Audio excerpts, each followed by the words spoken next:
Welcome everyone to the new episode of the Old Timers Comic Book Show. I'm your host, joining the machine Hughes, and joining me on the place where the hosts aren't old, but the comics most certainly are, and my co-old timers. It's the Professor. How's it going, Professor? I'm good, Johnny. How are you? Very, very well. And of course, we wouldn't be a show without the 13th. I'm not sticking to the rules, Crusader. Buenos días. Buenos dias, señor. ¿Cómo está? Muy bien, ¿y usted? Mal. That's as good as it gets. Sorry, unless it's like dos salasa por favor, and then that's a whole different kettle of fish. That's Well, a whole now we're different talking. fish. Yeah. So shout out to Random Dude Josh. Yes, I am drinking Dr. Pepper. So there's one for your Dr. Pepper podcast. Damn you. All right. Okay, so enough about alternative casts. We're here to talk about some comic books from yesteryear, and we have a bit of a range. In fact, we're talking not just about the comics, we're talking about the creators behind the books. So this is kind of like the thing for today's show is creators that have kind of floated our boat for a number of years, where we've kind of followed their work, their runs, and so on and so forth. Seems apt and a little bit on point that with our first book, we're going to go with the Professor's choice. We are going with. I seem to always go first. Well, do you want to go last? No, I don't have a problem going first. Okay. Yeah. So there we go. We're going with Captain America 332. Let me give you some facts and figures about this one. So it came out in 1987. It's written by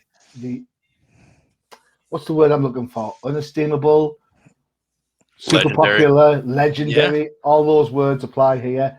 Creator Mark Grunwald. Art by Tom Morgan. Ink by Bob McLeod. Letters by Diana, is it Albers? And then colors by Ken. You picked this book because I can't say this. Fejuniwisk. That's what I'm going with. If it's wrong, I don't care. Pretty much. On a certain site, a bidding site, this book is currently going for anywhere between £5 whole English pounds and £170. Really? Yeah, you can get it for a fiver. So there you why? That's such a huge range, 5 to 170. Yeah. Where is the book? I can't see it. Let's try again. You could have told me that the book wasn't there. Let's see. Share screen. And we're going with that window. No, I can see it. I can't see it. No. You guys see it all right? Well, it's not on the screen, but if you can add it to the stream like that. There you go. Cool. Yeah. It truly lived up to the title. Yeah. Yeah, Captain America No More. This book, we're talking about creators, right? So I just a little something about Mark Grunwald just to kind of get started here. Is Mark Grunwald, when I first discovered Mark, I was reading Avengers, and he was the editor, and then I jumped over to Captain America, where he was writing but not editing his own book. But then when I became such a fan of Mark Grunwald, mostly because of the letter columns. Mm-hmm. And when you read the letter columns, and he'd have this little blurb up the top, it was called Mark's Remarks. And he would actually go through and he would talk about how to get into comics, how to create comics, stuff that was going on that we as fans wouldn't necessarily know unless he told us. And that, to me, I became such a big fan of. And sometimes his Mark's Remarks column actually continued in the next book that he was editing. So you could jump from Avengers to Iron Man to Captain America, and it would all continue. So I started picking up everything Mark did, everything he edited, everything he wrote. And I became a huge fan of Captain America and the way he wrote it, as almost like a byproduct of being a fan of him. Mm-hmm. This book here, and I did picked this issue specifically because of, we have Disney Plus, we have Falcon and Winter Soldier going on, and there's so much of Mark's work being portrayed on the screen in that series right now. I wanted to pick what I thought was the biggest issue or the biggest story that he kind of built up to, and then had this huge event book in 1987, which was Captain America walking away from the costume and the shield. And the whole debate that I think, and I don't even know if it was a debate at the time because I was only a teenager, but does the man make the suit, or can anybody wear the costume and have it be still Captain America?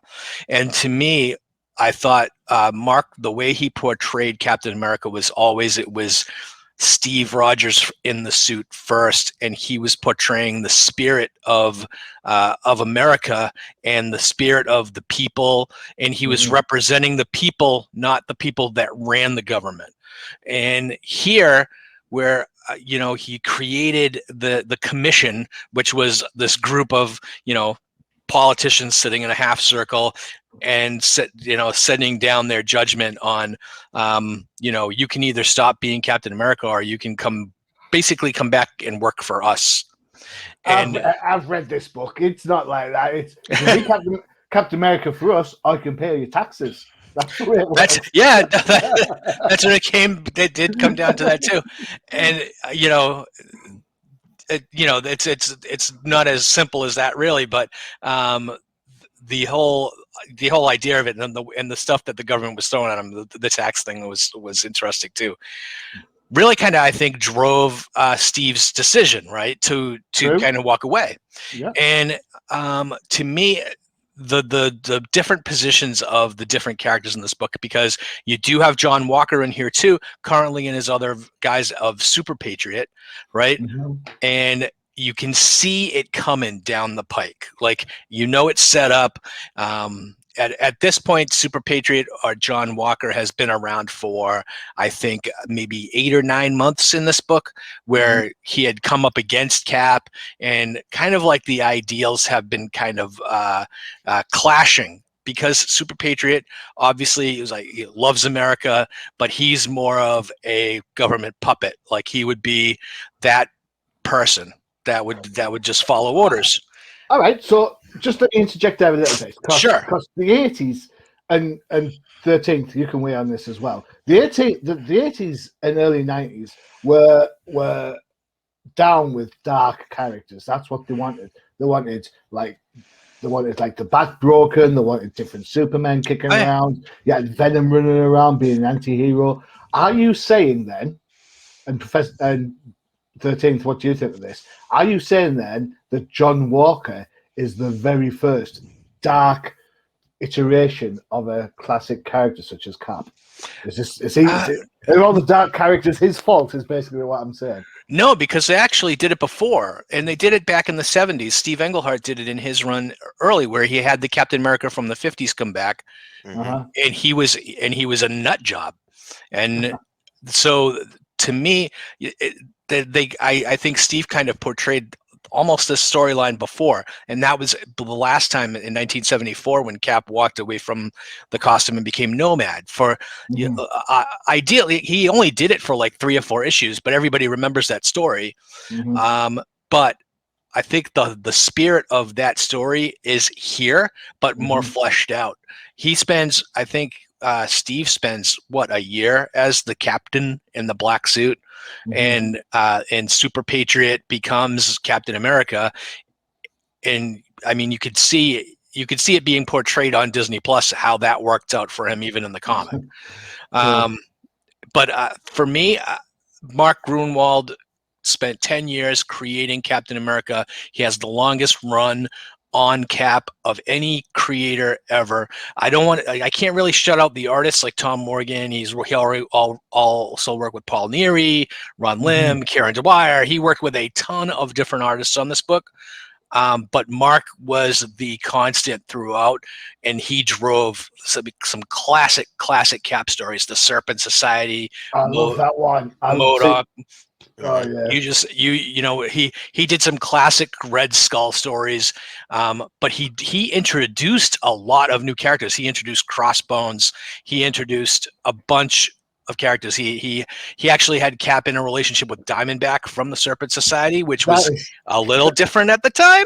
I tell you what, that is my favorite. When you talk to me about Cap America, that is my favorite run. The whole idea behind Cap America is that he breaks up a drug bust.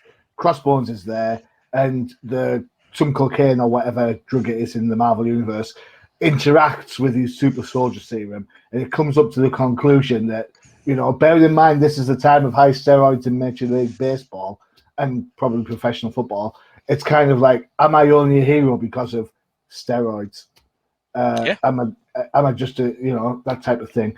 And I absolutely love that story. And the fact when he got with Diamondback, I was absolutely chuffed as anything. Yeah, so. I think it surprised everybody because it was different. Like you would expect Steve to not want to do that because she was kind of like a criminal, but hey, the heart wants what the heart wants, right?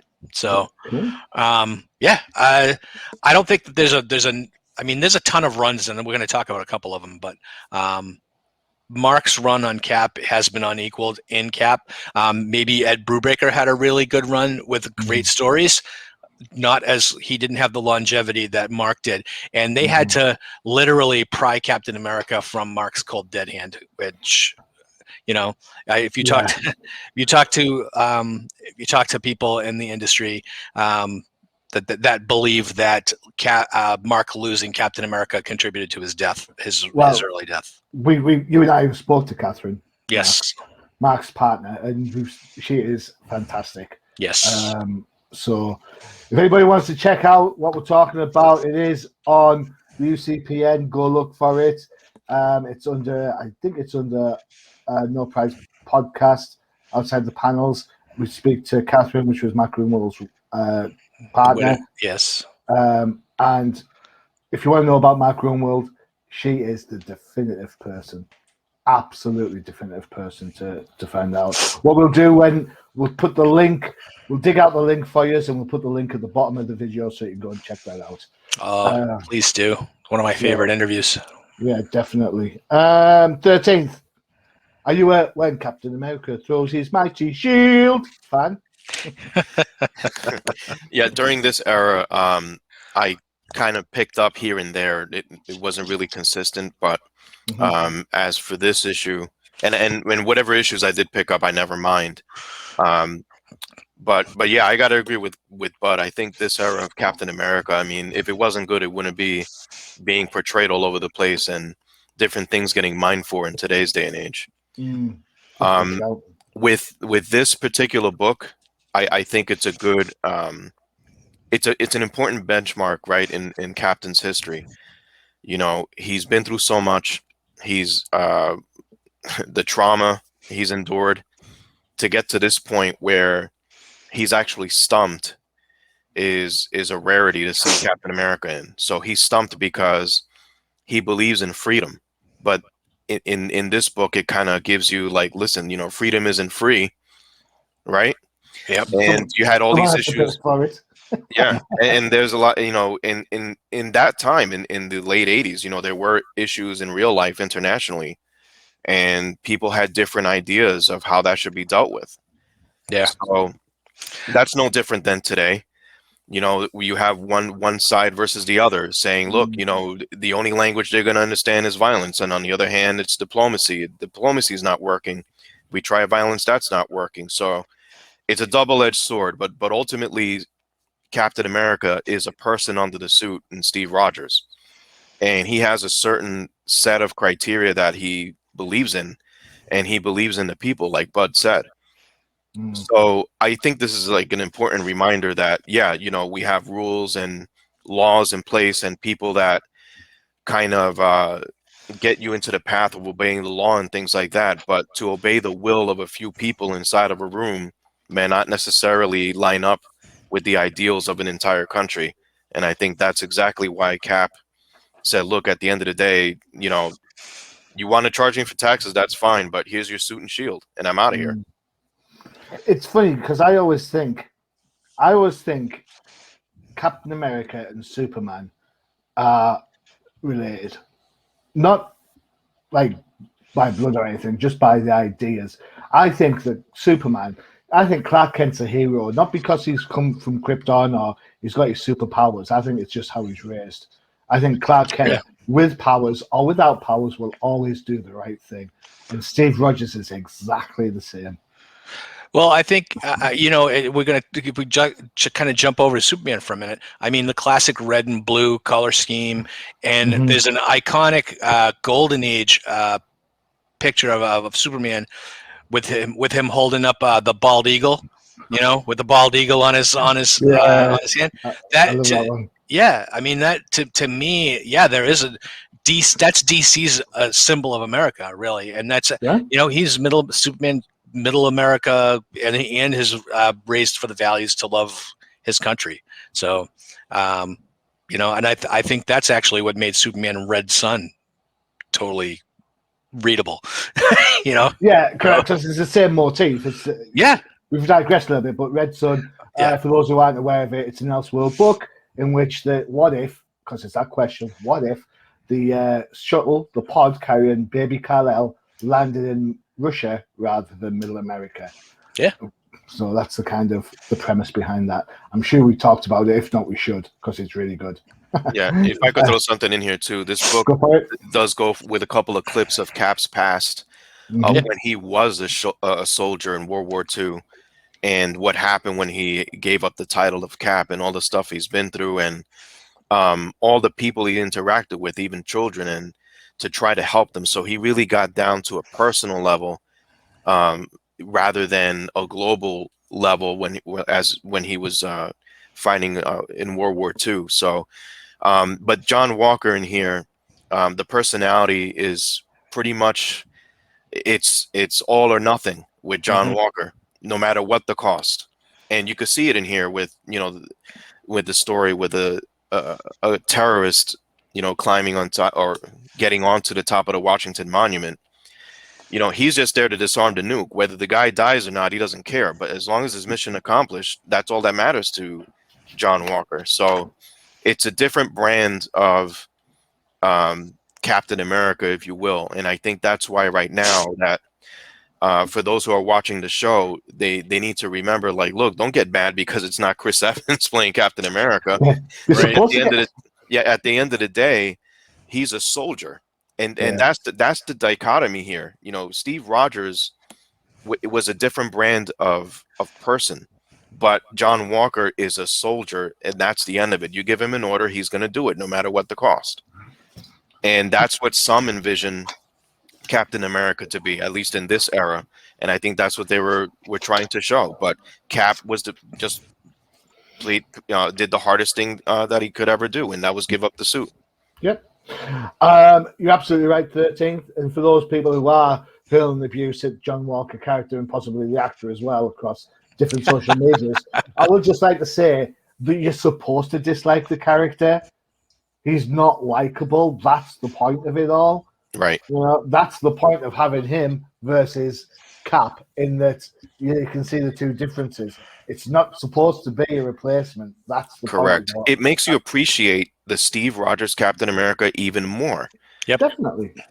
It's like, it's what it's supposed to be. About this book in particular, Mark Grunwald, to me, I can't say this strongly enough, I don't think. But when I think of Mark Grunwald, I think of Marvel Comics. To me, he is synonymous with Marvel Comics, right up there with Stan Lee and Jack Kirby and Steve Ditko. I would agree with you 100%. Now, people might think, what are you talking about? Marvel's been around before Mark Grunwald. And you're absolutely right. Marvel exists after him. But for this 1 second of time, there was this writer-editor who did nothing but love comics and love writing them. And we got to enjoy that. Tell me that's not what Marvel should have been. Yeah. All right. This is the kind of the end of the the bullpen era too. I Yeah. mean, this is really kind of, I think Mark is the last kind of helmsman really of the, everybody in the same studio creating comics for the love of it. It's nothing like that anymore. So, No. and I don't think it's been like that since they farmed out, like, Heroes Reborn. So. Yeah. I think on a critical note, you can tell this is a Grunwald book because it's got more words in it than Lord of the Rings. This, I've read some less wordy books, but I think this book actually kind of needed that script. I'm not saying it's wordy, but I've got whole comic book runs that have less words in this. How good are they? Well, depends. It depends. Okay, well, it's like that, is it? There's the next show. Okay, complete comic book runs. All right. Okay, so Noted. yeah. Oh, we'll need longer than an hour for 13th. You'll be there with all these big long boxes. Oh, it's fine. And they'll just be the professor there with his Marvel Universe app. Hey, it's so easy. That's what she said. All right, okay. So that's one down. Where are we at? All right, so that's one down. We're going to take our next book before we take our break. Mr. Rule Breaker's at it again. That's all I'm saying. So not one, but two for the 13th Crusader. Let me grab my notes. This is the Thanos Quest. We're going to look at book 1 and book 2. As a pair, they can go from anywhere between £25 to £320. Bonkers prices. For the year of the was 1990. There you go. So if I'm correct, you have to correct me if I'm wrong. This is just before the Infinity Crusade, correct? This is just before Infinity Gauntlet. Infinity Gauntlet. There you go. All right, so here we are. Here's the book. Notes-wise, it is written by Mr. Cosmic himself, Jim Starlin. Art by Ron Lim, which his name cropped up on the Cat book. But of course, after this would end up being on Silver Surfer for a huge length of time. Inks by John Beatty, colours by Tom Vincent, and letters by Ken Brusinak. Cool. Said it all right there. Did okay. So I'm going to put my hands in the air totally and say that I am not the world's biggest Thanos fan. I think the amount of times this guy's tried to create the universe and failed, he's had more chances than the Daleks. And and it's kind of like, but I do like the idea that he's trying to, woo Death's hand and all that sort of stuff. So, guys, it's up to you. Convince me of my erroneous ways. 13th, this is your choice. So, take it away. Yeah, I'm going to start off with when this book came out, it truly was a quest to try to acquire it. Really?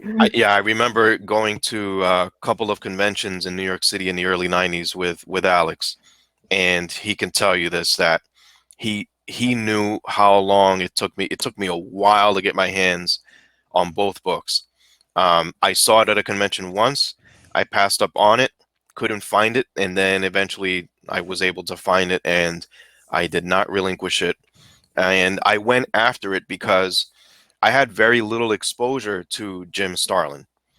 And I was kind of intrigued by the Thanos character at this time. So remember, at this point, you may have caught him on, if you were lucky enough to, some old Captain Marvel books, or if you were really, really lucky when he first appeared in Iron Man. Mm-hmm. But in Captain Marvel, you had that classic showdown with Thanos with the Cosmic Cube ordeal. Maybe you saw him in an Avengers Annual. But either way, whenever he popped up, he was absolutely bad news. And it went to the point where a lot of Earth's heroes thought he was dead. But Death was fond of Thanos. Oh, don't you Right. just love it when a couple meet for the first time? Yeah, exactly. But he worshipped Death. Everything for him revolved around Death. Now, Death here is personified in the form of a woman. So he always said her and all this stuff. You know, he enamored her. He was just absolutely, he would do anything for her. So this book, okay, for this is really the title says it all. The Thanos quest. The quest for Thanos was very simple. He was given a directive by Death to say, look, there's an imbalance in the universe. You know, too many people are alive versus who have died. And I don't like that. There's no balance.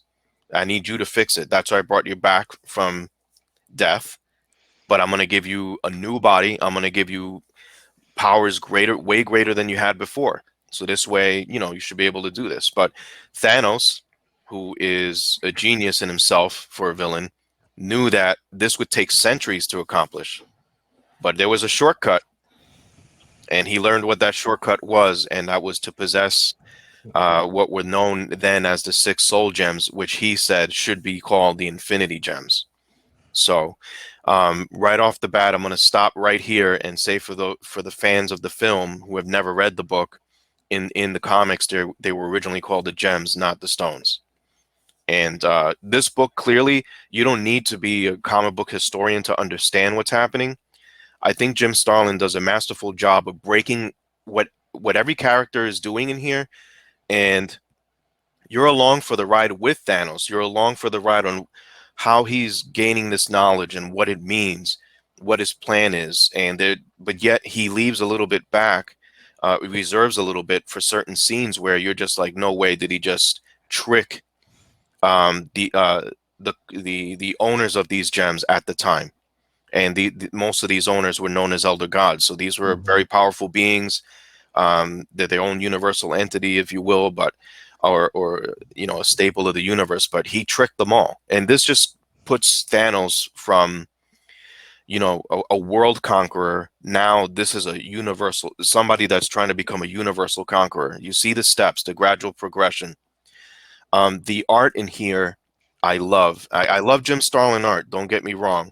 I love his writing. I love his art. But Ron Lim is no slouch, and I love Ron Lim art as well. Because of this book, like Machine said, he had a very long run on the Silver Surfer book, and I was very loyal to that book because of Ron Lim and all the other stuff that propelled Surfer from a small run back, you know, back in his time, and then a one shot. When the 3rd Surfer volume came out, I was like, okay, now this is Silver Surfer, and the art was really, really good. But getting back to the story, the book 1 really deals with the first 3 gems that he acquires, and then jumping onto book 2, he'll acquire the rest of them. But how he does it is just so calculated. He's witty, and there's a sense of irony in here, and how he's almost has this very dark but yet humane aura about himself. You know, he goes to these elders and says, you know, I don't want to fight you, but you got something that I want, and whatever, if you die, whatever, that's what we're here for, right? So that's the kind of Thanos thing, and I think that's what made him, at least to me, so appealing at this point in time. This was Thanos on another level. And you know, again, when I said about the stones compared to the movie, the Infinity War shows his quest in getting the gems. This, nothing even remotely close to the movies, but in the books, this is how he got the gems. All right. Okay. So let me ask you a quick question then. When you reread this book, do you hear Josh Brolin's voice now? No, I never did. No. You know, I thought about that. I thought about it after, but I've read this book several times, and, you know, like I said, I went, I was going crazy, like trying to find this book, and, you know, in really good condition. And I have a very fond appreciation of that, the thrill of the hunt, looking for the book. Why was I on such a quest to get the damn book? Because of Jim Starlin. It had Ron Lim art. I you know, I'm like, they're here together, and then it's Thanos, and it's cosmic. You know, there are not many creators out there that are synonymous with cosmic, other than maybe Jack Kirby.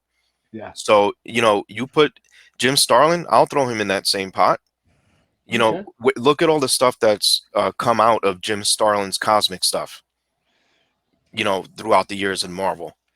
It all starts at a certain point, and if it wasn't for his work on Warlock, if it wasn't for his work on Captain Marvel, and then in throwing Thanos in there, where would Marvel Comics be today? Definitely. That's my thought on Jim Starlin. I mean, you're absolutely right. You can't argue with that.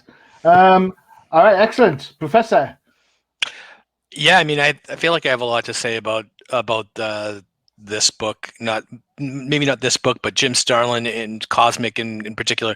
Yeah, the roots of these stories. Jim Starlin was just fantastic and just dreaming up a lot of the cosmic stuff that came out of Marvel in the 70s with Warlock and Captain Marvel. Thanos was somehow always kind of around in the fringes. The best thing that he could have done was get Ron Lim to draw this instead of him. I am a huge fan of Jim Starlin, but he was even back in the 70s. I don't know how much like Ron Lim, his pictures can tell 1,000 words, and you could tell in this story that Jim Starlin kind of minimized what he was just driving the plot and not having to really kind of explain what you were looking at. Starlin at some points really was kind of like Steranko and just try to be cute and psychedelic and stuff and what he was drawing. And there was some issues of Warlock that were just like half the page was text, right? And he was just kind of kind of filling of the space. Here, it's beautiful. Ron Lim is just telling a story perfectly here. And Starlin's plot and writing in this particular book is so tight as far as what is happening, and he was building on what he was already doing in Silver Surfer. He came in, so Englehart started that run in Silver Surfer, and then and then Ron Lim came in after a few months. But then this book really became like a Ron Lim's book, The Silver Surfer. That's where Ron Lim just became like a star. No one draws Silver Surfer like Ron Lim with the reflections and everything. And then having Jim Starlin come back onto Silver Surfer, and at the very first issue Starlin took over, he reintroduced Thanos. Thanos was dead up until that point, and then I think it was like 5 issues of the Silver Surfer, and then it spun out into this, and then it spun into Infinity Gauntlet, and history is made, right? So just think of this. We spoke about the Death of Captain Marvel graphic novel a few shows ago, and where Jim Starlin handled everything, and that book was very beautiful to look at. And you could see then that Jim Starlin had a very vivid imagination. So now with Ron Lim, like you were saying on the Surfer run, to draw all of those worlds, to really flesh out what the script was, you have these guys together that produced this book. And that to me makes this a must-have in your collection, because it's important in Marvel history. And I mean, just for the sheer appreciation of the script, the plot, the art, the plan, this guy at the end, this character by the end of the book became superior to death and superior to a lot of beings. And this was a big moment. And I feel like reliving this and this time, I don't think too many people knew what this meant. He just got 6 trinkets, but this led to the Infinity Gauntlet, which is one of the most talked about events in Marvel history. Yeah, definitely. It always surprises me. Sorry to interject. It always surprises me. When Image started, it always surprises me why they didn't go for Ron Lim. Because they went with Jim Valentino, who was doing great on Guardians of the Galaxy, but he's not exactly. Or was it? Yeah, it's Guardians of the Galaxy. So he wasn't like a household name like Eric Larson or Jim Lee or Todd McFarlane or even Mark Silvestri. And yet Ron Lim's Silver Surfer was gorgeous. It makes you wonder why they didn't go for Ron Lim. He was so prolific in the late 80s, early 90s with Silver Surfer, and he was doing Captain America at the time too, and he also did the X-Men 2099 book. He was all over the place, and now I think he does the occasional cover, and you'd really think that someone would want to just try to put him on a book, because I think he can carry it. Definitely. But if I could just say one more thing about that book and what 13 was saying, I think that the end of this Thanos Quest book, where Thanos realizes that, or Death tells him that because all he wanted was for her to speak to him in her own voice, Mhm. and then to have her still not speak and say, well, it's because now you're so high above me that I can't speak, Mhm. I thought that was so ironic. And I thought it was like a beautiful ending to that. So even when the villain wins, he loses. And I just like, I thought that was great. I thought it was great. He's now the most powerful being in the universe and he still doesn't get what he wants. And that was, to me, perfect. I thought it was great. Mm. Yeah, So, he was such a calculated being. He had everything yeah. figured out, and even with his showdown with the Grandmaster, he's like, I could have handled this any number of thousands of ways. Yeah. Mm. But the one thing that he didn't count on was Death's reaction, because it kind of, in a way, love blinded him. Mm. That's how much that he adored Death, but he didn't see this coming, because if you look at it from his perspective, she brought me back. She Yeah. trusts me to get this job done. I got the job done. And not only did I get it done, I got it superbly done. I got something that no one is ever going to be able to stop.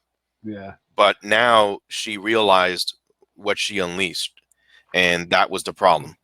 No cheddar cheese for you, my friend. No cheddar cheese. No, absolutely Um, phenomenal book. It should be in everyone's collection for sure. it's I don't know what it is about Marvel Cosmic. It just has never ever really floated my boat at all.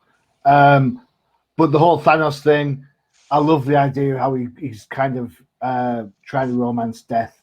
I love the whole aspect of clever villains that kind of come to the fore, and Thanos is certainly that. I think Jim Starlin, we've talked about him loads on different shows. He is Mr. Cosmic Marvel. There's no other way to say it, really. So if you like Infinity War and Endgame, do yourselves a favor. Go check out this book, Thanos Quest, books 1 and 2. Then go and read the Infinity Gauntlet. Yeah? Hmm. Yeah. And then stop there, because after that, the Infinity Crusade's a bit pants, but never mind. I'm joking. You read the Infinity Crusade.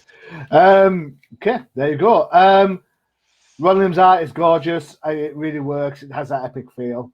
Thanos is likable as a villain, if you can say that. He's like a doctor. He's like a Doctor Doom. You love seeing him. You know. Yeah, Right. yeah. So no, it's an interesting book. Go for it. Just see what you think of it. It's definitely out there, and some of the art is gorgeous. The psychedelic pages work really well. So, Hmm. all right. Before my choice comes up, it's time for one of our adverts. We've got. Are we ready? We've got Crisis in the Toyverse. We've got the Jank Think Tank, which is all about Magic the Gathering, and of course, we have Flip Side Focus. Gents, which one? I love the Crisis in the Toyverse one, so I'll always say that one. Really? I love that advertisement. Yeah, same here. Yeah, okay. All right, so this is now the Old Timers Comic Book Show, sponsored by Crisis in the Toyverse. Here we go.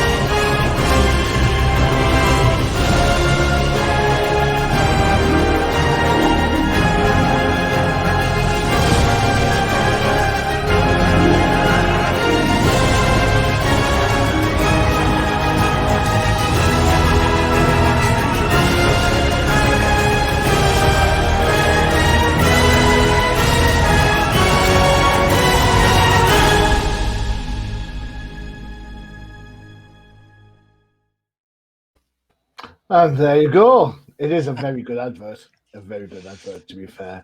It is almost as good as our advert, which you have to watch all the other shows on the UCPN to see, with a certain dancing professor. Yeah. Yeah. Have you played it yet for no prize? No, I haven't. I don't like. You know. You don't want to know. self-promote? Yeah, it feels like I'm self-promoting when I do that. Fair enough. I'll keep it on TDT then. All right. Okay. Also, the vocal talents of a certain Mrs. H are on that show, so they on that advert. So there you go. Right. So my choice. The idea of the show was to talk about our favorite creators, and when it comes to Batman, there are a host of any number of creators. I think that are out there. You've got things like, the Engelhart stuff. You've got um, Bob Kane, Bill Finger, Jim Aparo. But Jim Aparo worked with absolutely shed loads of people, so you can't really nail it down to like one pairing. However, that said, um, this couple, this writer, this artist, actually saved Detective Comics. Back in the late 80s, this book sold so poorly that it was on the slate to be cancelled. Of course, we all know Batman 89 kicked out. These guys took over the book, and from there, this book went through the roof. We're talking about the collaborative pairing of Alan Grant and Norm Brayfogle, which started around the 580 something. But I've picked as a pinnacle. This book is Detective 601. If you want to get this book, it's from 1989. It ranges from a whopping great 99 pence, so not even a pound, Wow. to £10. There you go. You can get this for. Now, this is at the height of the Batman 89 kind of era. 13th, do you want to start us off on this book? Sure. See, I learned from last time when I picked on Bud first. And he hadn't read it because it was a DC book. So I read it. That's all I'll say. I'm learning.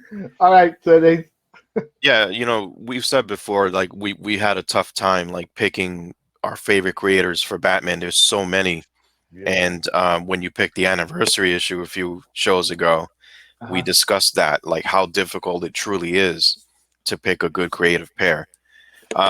So Alan Grant, Norm Brayfogle, yeah, you're absolutely right. The Michael Keaton Batman pretty much was a very big deal. It was a phenomenon, to be honest. There wasn't anybody in New York that wasn't wearing a bat shirt of some sort.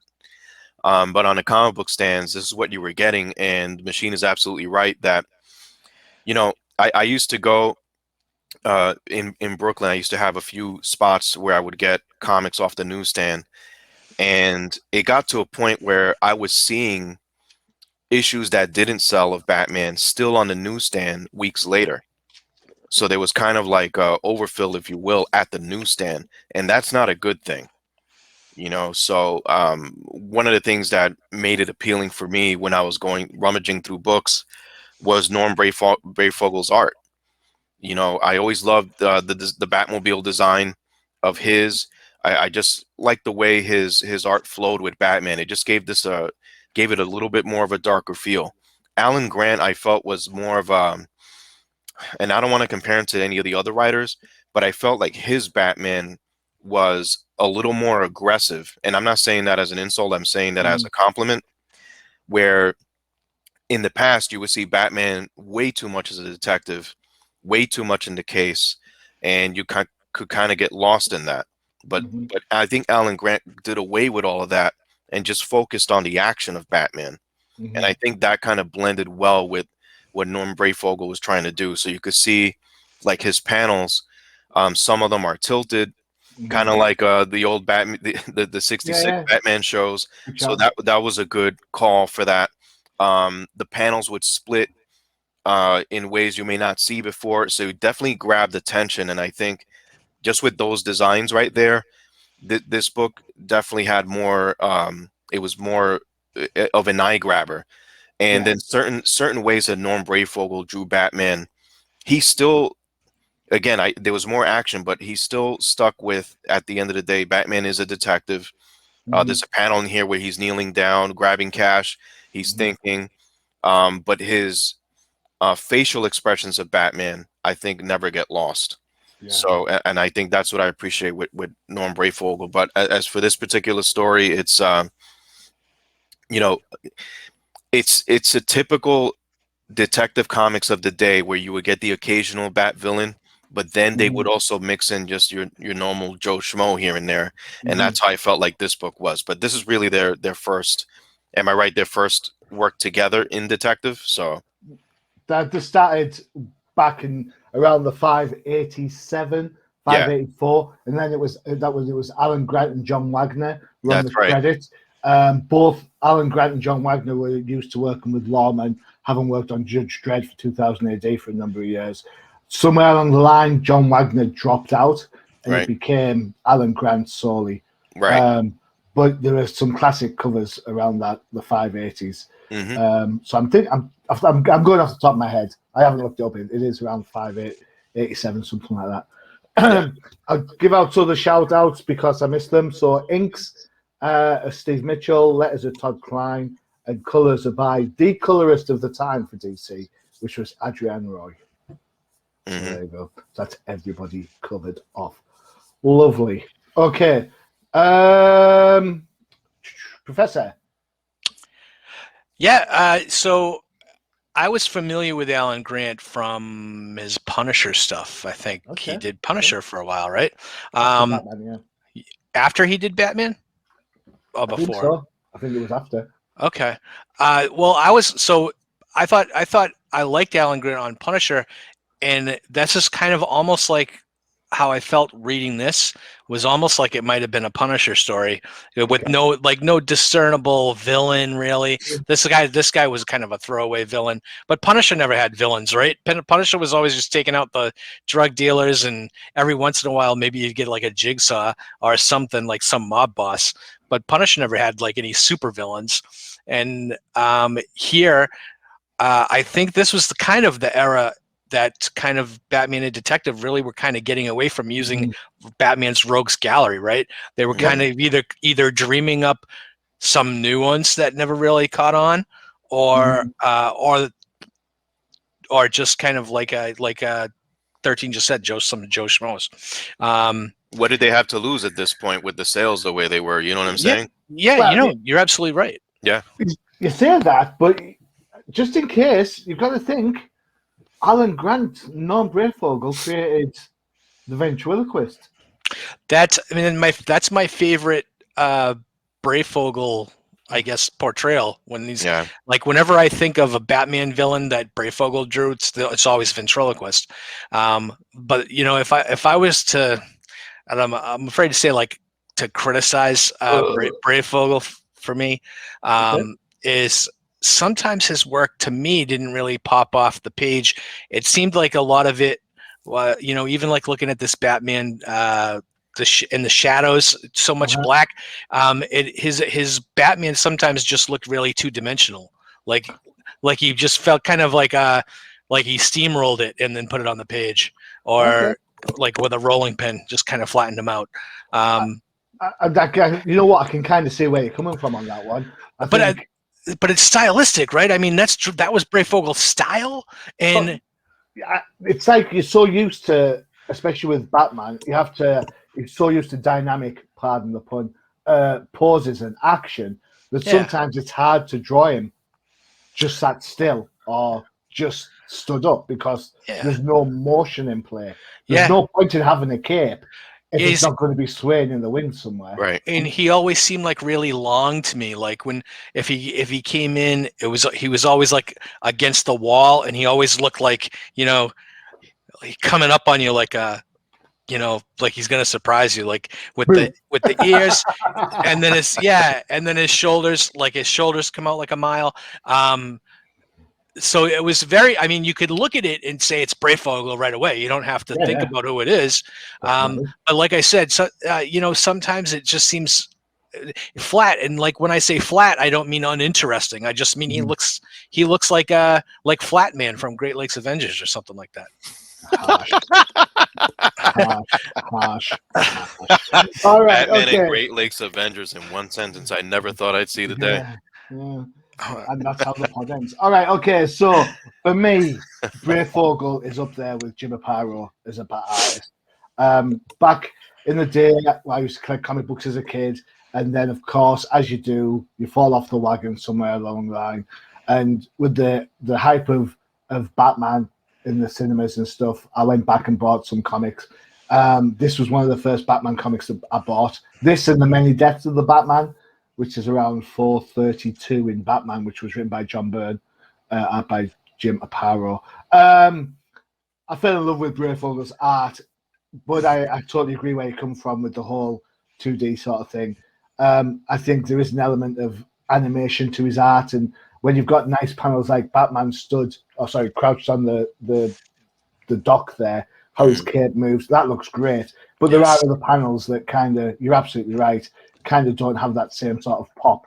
I mean, that face there where he was talking on the phone, just, it's just. I think he drew a good Bruce Wayne. I agree. Alan Grant's writing, I have to say that I loved his writing. The minute I knew I'd like Alan Grant is this joke here, and I'm back on this page, where Wayne Man has been robbed. Alfred's called Batman, and Batman's like, call yourself a doctor, and Alfred's like, very good, sir. I'm a doctor, sir, which is very much a British old joke, and I laughed my socks off. This Tulpa, it's a 3-part story. It is pretty much a throwaway villain. I don't think you see the guy ever again. But it then led into the Mud Pack, which was a 4-parter, which featured 3 different Clayface. And Looker from The Outsiders. They were so popular, they launched, Alan Grant and Brayfolger were so popular, they launched the second solo Batman title after The Legends of the Dark Knight, and that's Shadow of the Bat, which was, again, fantastic. Brayfolger went on to do Holy Terror, which was an Elseworld book. Just where you see the picture of Superman chained to like a red room with red sun, and that image has been used countless times since then. When it comes to Batman, I don't think you can get a more interesting visually and a more fun script than from Alan Grant. Started this whole idea that Batman's the persona and Bruce is the mask. There's a panel in one of the other issues where he turns around and says something like, Bats is like on the lookout. He says, if I was right, if I had a penny for every time I was right, I'd be as rich as Bruce Wayne. And you think, dude, you are Bruce Wayne. But that's not how he sees it, So Alan Grant's like one of the first people to tap into that. Who's the real person? Is it Bats or is it Bruce? Bring back Vicky Vale. They do all sorts of crazy stuff. But for me, that Tulpa, issue 601. Yes, the cat on the cover didn't get killed. Just in case anyone's wondering. And then if you say I'm making this up, go and check out 603, where the letters column, because Denny O'Neil tells you that the cat wasn't hurt. So there you go. Yeah, that's interesting. Catastrophe averted. Yeah. I thought we'd go a whole show without one of your jokes. But no, that was just too much wishing. All right, so there you go. You've got a swathe of books. And let's have some honourable mentions. We've got some time. I'm going to throw out as an honourable mention favourite creative teams of the past. I'm going to go with Jerry Conway and Sal Buscema on Spectacular Spider-Man. There you go. Excellent. So what a good little run that was. The whole Red storyline. You had the Lobo brothers, Tombstone, losing his memory in London. There you go. There's a shout out. Okay, we're gonna go around the horn. Yeah, John Byrne on Fantastic Four. By himself. By himself. He did it all. He wrote, he drew, he inked. No one touched him. He was fantastic. No pun allowed. So. Well, honestly, for this show, I was almost going to go with something Claremont with Dave Cockrum or John Byrne, because you can't miss with either one. But let's not forget, where's our royalty here? We can't go a show without mentioning Bill Mantlo. So yeah, cool, Bill Mantlo. I'm going to throw out a Claremont, and I'll help you. I'm going to throw a Claremont and Cockrum for you. Miss Marvel. Yep. There you go. When those two took on Miss Marvel, that book got so much better. Well, you could also do Claremont and Byrne on Iron Fist, which was really, really good too. So If you want to be really esoteric, how about Doug Mensch and Paul Galausi on Shang-Chi? you know what? When Galassi was not on Shang-Chi, it wasn't the same book. There's a Legends of the Dark Knight book. There's 5 issues, and Paul Galausi, or Galausi, however you want to pronounce it, does it. And I'm trying to think what it's called. And honestly, the art is gorgeous. It's got Doctor Strange in it, the DC one, not the Marvel one. However, Hugo Strange. So probably Professor Strange, to be fair. Oh, what's it got? It's totally blanked. 13th, help me out. What's it got? What's it called? I don't know. Keep talking amongst yourselves when I find out for you. So about Bill Mantlo. Well, you can't say Bill Mantlo because ROM, Micronauts. you can't. I know, but like that's what else? I mean, it's done loads of stuff, but it's like creative teams, So Bill Mantlo and Well, I liked his work on ROM, so all of it. That's a problem with certain creators. Doesn't matter who they work with sometimes. True, that's a shout. Prey, it's called Prey. There you go. Legends of the Dark Knight. It's Prey. It's a 5-issue run, and there you go. I found it in the end. So there's loads of creative teams, and do you find? Here's a shout for you. Here's a question. Do you find that your favorite creative teams are harken back to when you first got into comics in the first place? Or do you find that you, with more research, with more reading, you kind of change? I think a lot of it's like the more you pick up, or the more you educate yourself, really, you find some creators that really speak to you. Mm-hmm. And when I was younger, I really couldn't wrap my brain around Gene Colan, and now when I look at it, it's just amazing the amount of level of detail that you see and how he uses blacks and shadow. When I say so I would shout out Marv Wolfman and Gene Colan on Tomb of Dracula is just the unequaled. And they had an uninterrupted run. As far as I know, there was no fill-in issues in that. And then Gene Colan could do, when he first came onto Marvel, he did Namor, and no one knew it was him because he was using the surname under Adam Austin. And Iron Man, he did Iron Man, and he had like a 10-year run on Daredevil. And so I would say, and I think when I think of Daredevil and I think of Colan, I can't even think of who the writer was. It's Roy. It must have been Roy Thomas. So. I can't believe we're talking about creative teams, and 13th you haven't thrown out Daniel O'Neill and Neil Adams.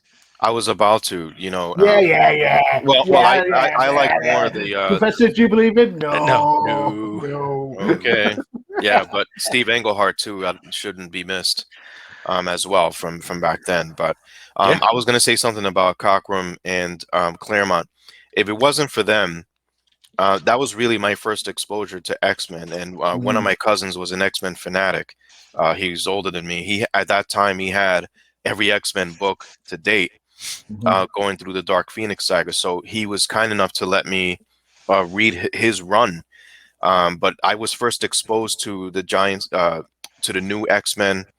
I just couldn't get enough, all the way through the Imperial Guard, which I'm a fanatic about. You can say that they're Legion of superhero knockoffs or whatever, but if it wasn't for that, it didn't. I would never have really delved into the X-Men universe. But same for Jim Starlin, right?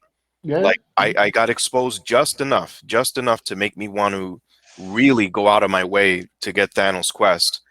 I didn't care who was in the book. It was just Jim Starlin. I knew he was good, and I was not disappointed. And even today, rereading some of these things, like the original Captain Marvel, the Marvel run, and things like that, Warlock, I just have a deeper appreciation for some of those early cosmic heroes. And then when Jim Starlin jumped in, you could see the difference immediately. Well, Starlin was like, everything he wrote was like, he was like weaving a tapestry, right? Everything that he wrote then had something to relate to what he did before. And Mhm. it wasn't like he was doing anything new. He was just continuing his Right. story. And whether or not he was using, Thanos as the main character, or Warlock, or Marvel, or Silver Surfer, it just was the whole backdrop was his universe, right? His cosmic Right. story. And I thought that amazing. Like, And I'm not knocking the movies or even the animation depictions of Thanos or whatever, but when I watch those, yeah, I'm entertained and I like them, but I love the book. It's like Thanos Quest is like when I want to talk about the Infinity Gems, I go to Thanos Quest where it really coalesced. So that's where my appreciation for Jim Starlin is. Cool. Excellent. And there you go. That's a great line to end on. So that's it for this week. Join us again in a fortnight when we'll be looking at some other books of yesteryear. Books, Sorry? multiple books. books. I thought we were doing complete runs. What happened? I'm gonna pick Detective Comics. I'm calling it now. Oh, yeah? Oh, great. Cool. Enjoy that. Yeah. I'm really thrilled I'm really thrilled about issues 1 through 26. I hear they're real barnstormers. Ooh. All right. So don't forget to check out the other shows on the UCPN. But Catch me on No Prize Podcast, all about Marvel Comics. and see if you can get onto YouTube or wherever you view your pods for tomorrow at 2 p.m. EST will be a live Flipside Focus. And of course, you've got the Definitive Crusade out next week. There you go. All right, gentlemen, thank you very much. Thank you, Thank sir. you. All that's left for me to say is adios, and I'll see you next time. Bye. Bye.